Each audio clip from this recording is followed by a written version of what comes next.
don't need closure to move on. There's something people don't often tell you. Not every story gets a clear ending. And sometimes, the fact that you don't have answers is exactly how life teaches you to grow up. We've all been there, waiting for an explanation, a final text, a chance to say the things we never said. We think that if we could just understand, if we knew why someone left, we'd finally feel lighter. But that's not how it works. We don't really need the answers.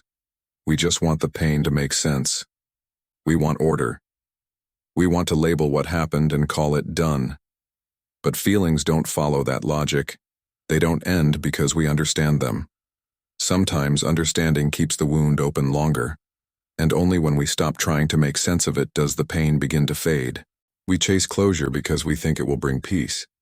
But most of the time we're not chasing peace when we're avoiding acceptance. We say, once I understand, I'll let go. But what we really mean is, I won't let go until I understand. And that's how we stay stuck, between a past that's gone and a future that hasn't started. Here's what I've learned. The real closure doesn't come from a conversation. It comes from a quiet decision inside you. One day you just wake up and realize you don't need to ask anymore. You don't need the message. You don't need the reason. Not because you've forgotten, but because you finally see that knowing more won't change a thing. Our minds hate unfinished stories. They want a final line, a clean ending, a sense of control. But life doesn't work like a novel. Some doors never close.